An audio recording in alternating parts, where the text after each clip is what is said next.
Amen.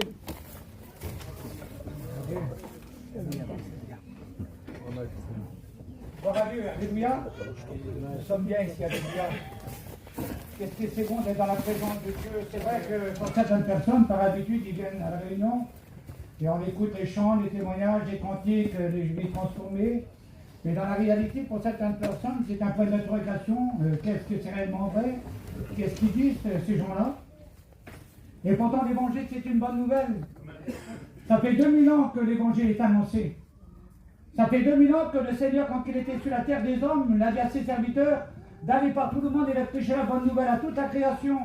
Il a dit, vous allez commencer par la Galilée, la Judée, la Samarie. Il a dit, après, vous allez jusqu'à l'extrémité de la terre pour que l'évangile soit annoncé avant mon glorieux retour. Parce qu'il a dit, je vais m'en vers mon Père, qui est votre Père, je vais vers mon Dieu, qui est votre Dieu. Et là, je vais vous préparer une place. Là où je suis, je veux que vous y soyez. Mais normalement, il a dit, allez par tout le monde, prêchez la bonne nouvelle sur toute la surface de la terre.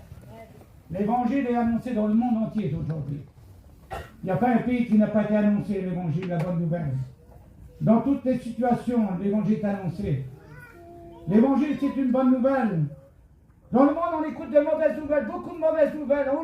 On ouvre la radio, on écoute des mauvaises nouvelles. À la télé, on écoute des mauvaises nouvelles. À un coup de téléphone, on reçoit des mauvaises nouvelles. Mais quand la Bible est ouverte, c'est une bonne nouvelle. Parce que la Bible, c'est la parole de Dieu. Elle a été annoncée pour tous les hommes. C'est pour ça que quand la Bible est ouverte, ce n'est pas un homme qui parle, ce n'est pas une religion qui parle, c'est Dieu qui parle au travers de sa parole. Et si nous voulons faire parler la Bible, pour faire parler la Bible, il faut vivre la Bible. Pour faire parler la Bible, il faut aller au temps primitif, à la source, pour comprendre la parole de Dieu. Parce que dans le monde qu'on vit aujourd'hui, dans le 21e siècle qu'on vit aujourd'hui, il y a tellement de religions. Tout le monde se dit dans la vérité. On regarde autour de nous, tout le monde se dit dans la vérité. Mais Pilate a dit un jour à Jésus, qu'est-ce qu'est la vérité? Il a dit, la vérité, c'est qu'ils te connaissent, toi, le seul vrai Dieu. Il n'y a qu'un seul Dieu pour tous les hommes. Un seul sauveur pour tous les hommes. Il n'est pas venu dans le monde pour se promener. Il n'est pas venu pour être admiré des hommes. Il n'est pas venu en plus pour être applaudi des hommes. Quand il était sur la terre des hommes, un seul message qu'il avait. Ce n'était pas un message pour détruire l'homme. Il n'était pas venu condamner l'homme. Il n'était pas venu pour juger les hommes. Quand il est venu sur la terre des hommes, il se mettait à la portée de tout le monde, à toutes les situations. Toute personne qui venait devant lui, ce Seigneur se mettait à sa portée. Pourtant, c'était le Fils de Dieu. Il aurait pu parler avec des choses célestes, avec des choses glorieuses, parce que dans son ciel, c'est pavé d'or, de diamants, d'émeraude. Il est son ciel de gloire, c'est une gloire éternelle. C'est la présence de Dieu. Dieu règne dans son ciel. Mais il a envoyé son Fils sur la terre. Il n'a pas envoyé pour condamner les hommes, parce qu'à cause d'un homme a désobéi à la parole de Dieu. Il a transgressé la loi de Dieu. Il était dans le jardin d'Éden, il était bien installé, il avait pas de chiner, il avait pas de travailler, il n'y avait pas de cimetière, il n'y avait pas d'hôpitaux, il n'y a rien de cela, il n'avait pas d'incubité la terre, il n'avait pas rien de faire ça, il a simplement à se tenir dans la présence de Dieu. Et chaque soir, Dieu venait le voir, il lui parlait, il était dans la présence de Dieu, il était bien, la femme était bien, tout était bien. Mais il a écouté la mauvaise voix, la voix qui n'était pas la bonne, parce que le diable était rusé, il est malin, il s'appelle le malin, il s'appelle le rusé. Il est tellement malin, il est tellement rusé, qu'il a pris la forme d'un serpent. Il est venu dans le jardin d'Éden pour séduire la femme. Il a commencé par la femme, parce que la femme elle est plus forte que l'homme. Il est venu voir la femme pour la séduire, et la femme elle s'est laissée séduire. Elle a désobéi à la parole de Dieu. Elle a transmis le péché à son homme, elle a donné le fruit à son homme pour que l'homme aussi meure. Tous les deux sont condamnés. À partir de ce moment-là, c'est à partir de ce moment-là que la maladie est venue dans le monde. À cause de ce moment-là, les hôpitaux sont venus dans le monde. À cause de ce moment-là, il y a des cimetières dans le monde. À cause de cela, l'homme était condamnable. Il a été jeté du jardin. Oh, il était pourtant bien, il était bien dans la présence de Dieu, qu'il était beau, il était vraiment dans le royaume de Dieu, c'était le paradis céleste, terrain, je veux dire, il était vraiment bien, mais il a désobéi. Et à cause de cet homme-là, le péché s'est répandu sur la surface de la terre. L'homme est devenu pécheur, exprimé de la gloire de Dieu. Le Seigneur a dit, allez, multipliez-vous, et la terre s'est multipliée. À un certain moment que Adam et Ève avaient accueilli à peine deux enfants, il avait là, le premier péché a commencé, que Caïn a tué son frère Abel, le péché commence par un meurtre. Le meurtre était là. Il a désobéi. La méchanceté est rentrée dans le cœur de l'homme. Au lieu de chercher Dieu, il ne cherchait pas Dieu. Il voulait citer la terre, parce que l'homme est tiré de la terre, alors l'homme était attiré à la terre. Et la Bible déclare, pendant 4000 ans, Dieu a parlé à son peuple, il parlait à son peuple. Le peuple de Dieu, c'était le peuple juif, le peuple, les juifs, les Israélites, et c'était eux, le peuple de Dieu. Dieu avait choisi un peuple. Et pourtant, Dieu leur parlait, il a tout fait, mettre en œuvre pour que l'homme soit béni, mais l'homme désobéissait tout le temps. Il transgressait la loi de Dieu. Un tel point qui ne cherchait plus Dieu. Ils ont voulu avoir des rois. Au lieu d'avoir le roi des rois, Dieu qu'ils servaient, ils ont voulu avoir des rois, ils ont voulu avoir des prêtres, ils ont voulu avoir Ils ont transgressé. Pendant 4000 ans, Dieu a tout mis en œuvre. Alors il a en fait, par des hommes, des prophètes, il a envoyé des prophéties en disant qu'un Messie devait venir, un homme devait venir. Et pourtant, dans la Bible déclare que Dieu regarde sur la surface de la terre. Il cherche un homme qui se tient à la brèche, un homme qui cherche Dieu. La Bible déclare pas un homme cherche Dieu, tous sont pervertis et privés de la gloire de Dieu. Ils ne chercheront pas Dieu. Et Dieu regarde la surface de la terre. Il regarde s'il y a un homme qui le cherche. Personne ne cherche Dieu. La Bible dit qu'elle n'en trouve pas un. Mais la voix se fait entendre. Et vous la connaissez, cette voix. Ça fait à peu près 70 ans par film de peuple, nous voyageurs, Sinti Yiddish, quel que soit l'ethnie que nous sommes, l'évangile est annoncé, vous le savez de qui je veux vous parler ce soir. Une voix se fait entendre. Jésus a dit, me voici Père, envoie-moi. Il est venu sur la terre des hommes. Il n'est pas venu pour condamner. Il est venu chercher et sauver ceux qui étaient perdus. Le monde était perdu, le monde était sous l'emprise du péché, le monde était privé de la gloire de Dieu. Mais Dieu est amour, Dieu est tellement amour qu'il a donné la vie de son Fils à la croix du Calvaire. Dieu a tant aimé le monde qu'il a donné son Fils unique afin que quiconque croit en lui ne périsse point, mais qui est la vie éternelle. Amen. Qui ne connaît pas ce verset? Qui ne connaît pas ce verset ce soir? Même les enfants récitent ce verset, que Dieu a tant aimé le monde. Moi, on sait que Dieu a tant aimé le monde, parce que Jésus est venu sur la terre des hommes, et vous le savez. Les carrefours, dans les carrefours de route, on voit une croix dressée, un homme qui est mort. Quand on passe par la séparation dans les cimetières, on regarde, il y a tellement de croix avec un homme qui est mort dessus. La religion a laissé Jésus à la croix de Calvaire. Mais Jésus est ressuscité. Il est venu sur la terre. Il est venu donner sa vie en rançon. Les gens sont venus. Les gens l'ont vu, les gens l'ont regardé.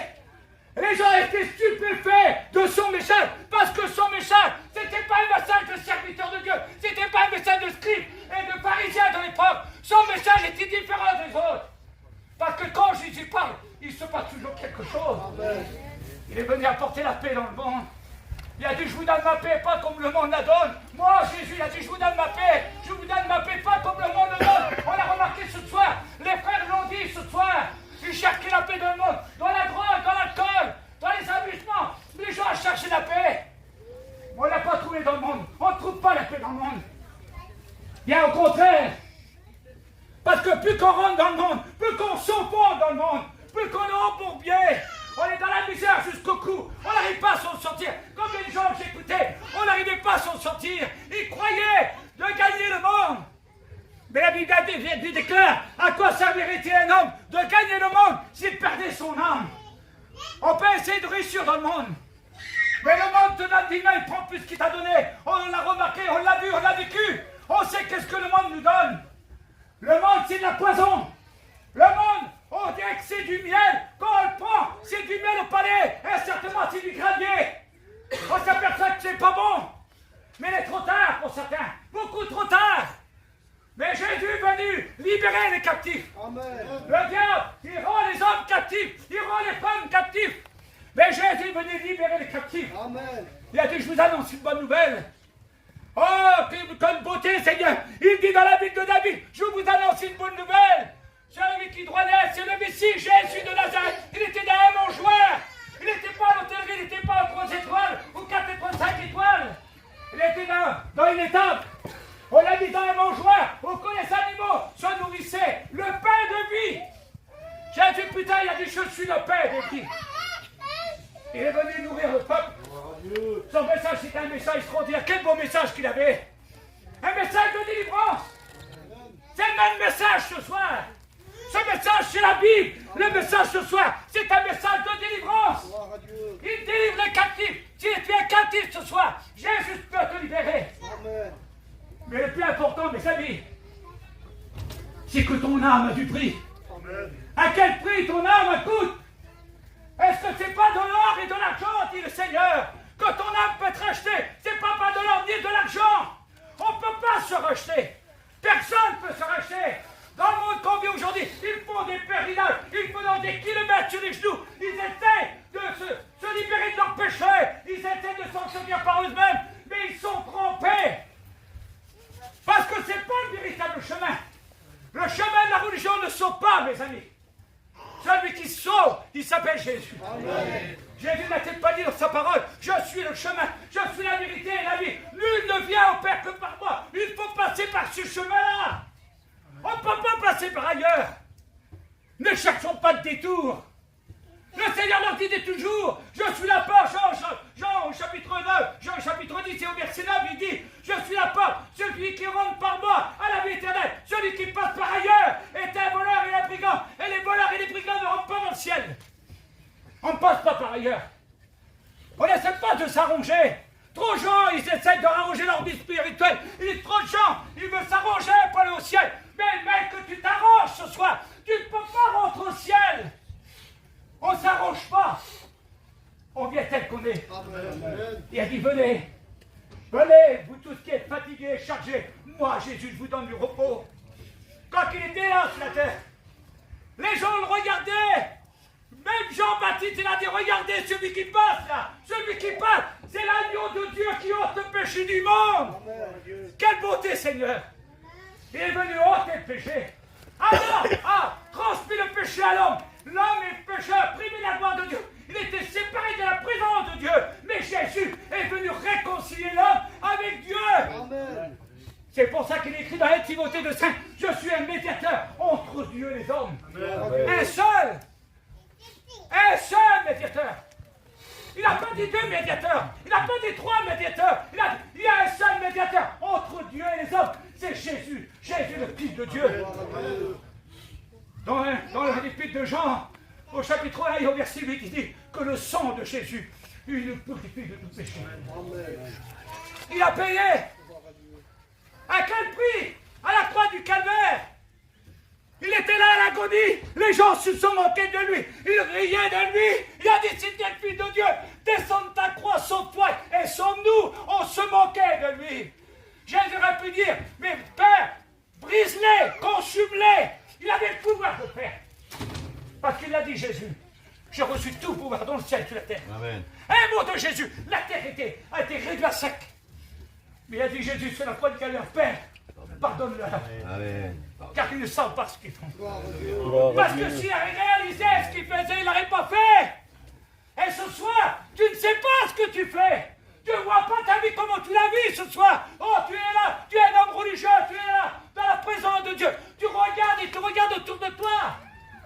Et tu regardes autour de toi, tu vois les gens autour de toi. On l'a témoigné, puis ce soir et encore demain et après-demain. Donc le ciel n'est pas revenu. On dit, t'as vu l'autre, ça. C'est un mot qu'on dit bien un peu bizarre. Mais celui il s'appelle l'alcoolique. C'était drogué. Dans ta famille, tu l'as vu ça comme ça. Il y a beaucoup de gens qui l'ont vu dans leur famille. Quand c'était des alcooliques et des drogués. Est-ce que c'est le médecin qui les a changés? Est-ce que c'est un père, une mère, un père, un enfant qui va changer un père? Personne ne peut le changer. Mais Jésus, lui, alléluia. Quand on vient à son contact, amen. Quand on vient à son contact, quelle beauté, quand on vient au contact de Jésus, notre vie elle change. Et Jésus t'appelle ce soir. Amen. Que vas-tu faire encore? Comme hier, on a insisté. Moi, je me suis dit dans mon cœur, pourquoi insister à ce moment-là? Insister. On n'a pas insisté. On ne convainc personne ce soir. On n'a aucun pouvoir de vous convaincre. Mais la Bible, elle peut vous convaincre. Amen. Gloire à Dieu. Amen. Gloire à Dieu. Nous ne sommes pas des oiseaux de mauvais augure, vous le savez bien. On n'est pas là pour faire peur. Mais la Bible déclare qu'il y a deux endroits où passer l'éternité. Là-bas, elle ne s'annonce pas avec une carte de visite. Elle frappe à tout moment. Elle frappe le jeune homme, la jeune fille, le père, la mère, le vieillard, l'enfant au berceau. La mort, elle frappe à tout moment. La mort peut frapper. Mais où passer l'éternité? Oh, tu as écouté la voix. Cette belle voix qu'on écoute tout le temps. Tu verras bien demain. Oh, demain, tu verras. Demain, ça sera mieux. Demain, tu donneras ton cœur. Demain. Mais non, demain ne s'appartient pas. Amen. J'ai jamais vu dans la Bible de dire demain. C'est pas marqué dans la Bible demain. La Bible déclare aujourd'hui, si tu entends sa voix, n'endurcis pas ton cœur. C'est aujourd'hui le jour de la grâce. C'est aujourd'hui le jour du salut. Jésus t'aime. Alléluia. Il ne te condamne pas, lui. Comme je dis toujours, quel homme qu'il est. Gloire à Dieu, amen. Quel homme qu'il est. Gloire à Dieu. Il ne met pas dans son amour. Il ne met pas dans sa gentillesse. Quel homme qu'il est. Ah, il ne juge pas, lui. Ah, il ne regarde pas à la catégorie d'homme que t'es, le nom que tu portes. Je vais vous faire rigoler un petit peu parce que je l'ai dit à un frère l'autre jour, je crois, je ne sais pas s'il est là. Nous, on était sur le cas Saint-Martin, les gens, ils se moquaient de nous. Dans les États qui sont... Ah, mon Dieu, rien des pauvres malheureux, hein, les États, ils se moquaient de nous. Ah oui, parce qu'on était des malheureux. On n'avait rien, on était malheureux. Mais personne ne nous avait aidés. Les gens se moquaient de nous. Dans l'état qu'on était. Mais le Fils de Dieu, dans son ciel de gloire, il m'a vu. Amen. Il m'a vu dans son ciel de gloire. Il ne m'a pas condamné comme l'homme. Je condamne. Personne mise sur toi, mon ami, ce soir. Personne mise sur toi. Mais Jésus mise sur toi. Amen. Parce que Jésus t'aime. Oh Dieu. Ah oui, il est un pauvre malheureux. Je vais vous faire rigoler parce qu'on est comme ça. Vous savez, il faut se détendre. Ah oui, j'avais les cheveux jusqu'à là. J'avais la mèche albator. Ah oui, on n'avait pas de la brillantine, on avait de l'huile de vidange. Ah oui, c'était ça. On était malheureux. Pas un radis dans la poche. Rien. Malheureux. J'avais pas réussi dans ma vie, j'avais pas réussi dans la vie. J'avais pas réussi ma vie, j'avais réussi en rien, moi. T'es malheureux. Mais j'aimais Jésus, moi. Amen. Ah oui, j'allais le choral, je le priais. Le religieux, c'est ça. J'ai trouvé dans le cadeau une croix qui était comme ça, avec un Jésus dessus en bronze, je voulais le vendre. Mais j'ai dit, je ne vends pas Jésus, moi. Je l'aime. Je me suis allé, je vous fais rigoler, mais c'est comme ça la religion. La religion est comme ça. On respecte le petit Jésus en bronze, en croix qu'il soit. On l'a même à la croix ici, là, à la poitrine. On le respecte, moi je respectais, mais j'étais comme le crucifié. Je ne connaissais pas lui vraiment. La Bible était chez moi. Je ne savais pas que de ton vieux bouquin-là, il y avait une espérance pour mon âme. Je ne savais pas qu'il y avait une bénédiction pour moi. Il y avait le salut de mon âme ici. Dans la parole que tu as ce soir, chez toi, tu as la Bible chez toi. Tu as le salut chez toi. Mais ça ne sauve pas. Le vieux bouquet, je ne savais pas, moi, quand son vieux livre, là, je l'avais chez moi, ma mère me l'avait donné, c'était à mon père. Je le tenais parce que mon père est parti jeune, et je tenais cette Bible-là parce que c'était à mon père. Mais là-dedans, dans ce vieux bouquet, je ne savais pas que dans mon placard, il y avait le salut de mon âme. Lorsque j'ai rencontré, j'ai tout gagné. Eh bien oui. On a mis 4 camions pour dormir dans son moteur, on avait un camion pour faire un travail. Voilà, c'était pas terrible. Mais quand j'ai rencontré Jésus, ça vous épate, ça, il y a quelqu'un qui me connaissent. Moi, j'ai gagné le jackpot. Amen. Gloire à Dieu, bah oui. Ah oui. On ne vient pas à Dieu parce qu'on ne pourra pas gagner notre pain. Non. Il faudra mentir, comment on va faire? Eh bien, moi, j'ai dit au Seigneur, je n'ai pas demandé des bouts de pain, je n'ai pas demandé un camping, je n'ai pas demandé un camion, j'ai demandé qu'il me donne la paix. J'avais besoin de ça. Je ne me couchais pas de paix, je me levais sans paix, j'avais pas de choix, j'avais pas de bonheur. J'étais malheureux. J'ai demandé qu'il me donne la paix, il me l'a donné. Il m'appelle bébé, moi, j'ai dormi comme un bébé. Heureux comme un bébé dans mon lit, dans l'air. Quelle paix qu'il m'avait donné. La plus grande richesse, mes amis. Enfin, dans le monde, pour avoir des amusements, on peut faire des voyages au bout de la terre, où il n'y aura pas de paix. On paye des sommes incroyables. Pas aller dans les îles paradisiaques, pour aller savoir de la paix. On n'a pas de paix, parce que c'est pas dans le monde qu'on la trouve la paix. On la trouve en Jésus-Christ. C'est Jésus qui la donne. Il m'a donné la paix. Ah ben, je regarde, il a ouvert le robinet. Ça a tellement coulé fort. Tellement que ça a coulé dans la même année, un camping neuf, un camion neuf. Ben oui, c'était plein de bonhomme. Alors les peines des tavernes, on avait plein. En fait, il manquait. Ma femme a abandonné. Il m'épate. Il m'épate pour son amour. C'était pas ma prédication ce soir. Mais je me l'ai dit, Seigneur. Moi, qu'est-ce qui compte, c'est qu'on soit béni. Alléluia. Gloire à Dieu. Tu souffres, ma soeur, tu souffres, mon frère, mon ami, que t'es là.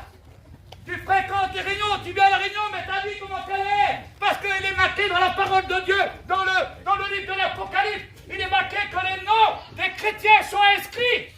Ceux qui ont dit oui à Jésus. Moi, j'ai dit oui à Jésus. Je n'ai pas demandé à Dieu de l'argent. Je n'ai pas demandé à beaucoup, mais j'ai demandé qu'il donne la paix. Parce qu'elle n'a pas de prix, la paix. Ça ne se paye pas, la paix. Elle a dit, moi, je vous la donne. Pas comme le monde la donne. Tu n'as pas de paix dans ton cœur. Tu souffres. Tu es malheureux. tu te poses des questions, tu dis, est-ce que c'est vrai ce qu'ils ont là? Vous savez ce que j'ai dit moi un jour? Quand j'ai sorti de prison, je parle dans ma vie un petit peu, j'ai dû faire une grosse catastrophe, grave. Et j'ai dit, quand j'ai mis à la Réunion la première fois, qu'un garçon de 17 ans m'a dit, je reviens. Et si tu ne donnes pas ton cœur à Dieu, tu vas en enfer. J'ai dit, va t'en aller. T'es complètement malade. J'ai dit, allez, dégage. Mais il est sorti de prison. Il est revenu, il m'a dit, si, ils l'ont dit là-bas, à ta place, là-bas, les pasteurs. Si tu ne donnes pas ton cœur à Dieu, tu vas en enfer. Ils l'ont dit, les pasteurs. Ben moi, vous savez, je vais vous faire rigoler, j'ai fait 2 ménagites. C'est très bien. Une ménagite, le cerveau, il est grillé. Les 2 ménagites, le cerveau, il est grillé. Ah oui, hein. Ah oui. Mais pendant ce temps-là aussi, je me suis quand même dit, est-ce que tu te poses la question ce soir? Je me suis quand même dit, si c'est vrai pour eux, si c'est vrai pour eux, pourquoi ça ne serait pas vrai pour moi? Qui c'est qui va dire le Shtemoun?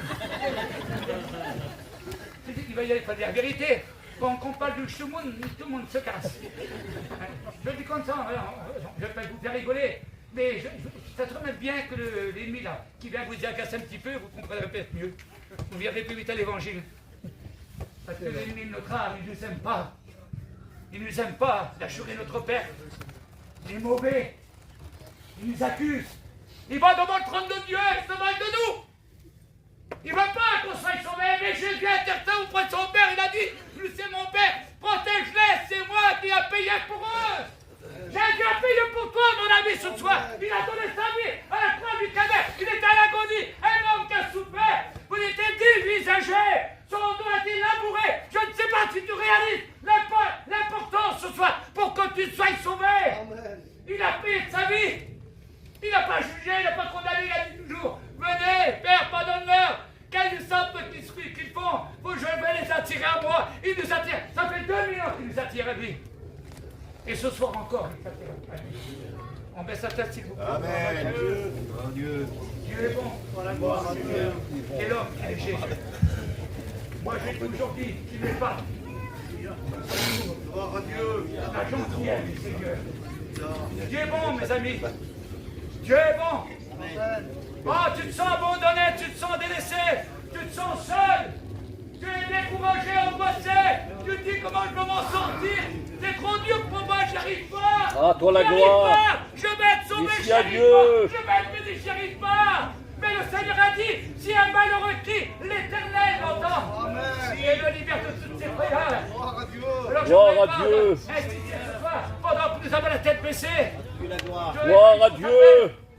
Peut-être qu'il y a des gens qui ont besoin de Dieu. Si vous l'avez fait, faites-le pas ce soir. Mais si vous ne l'avez pas encore fait, alors c'est son choix, c'est ton moment. Parce que Jésus, tu ne le vois pas, mon ami. Tu aurais été tête baissée. Gloire à Dieu. Il est auprès de toi. Il te voit. Il est dans ton cœur comme dans un livre. Il a une vie cachée. Gloire à Dieu. Il voit. Il te voit. Il te voit. La gloire de Dieu est sur ta vie. Alors si tu as besoin de Dieu, tu lèves la main simplement et tu dis Seigneur, j'ai besoin de toi. Gloire à Dieu.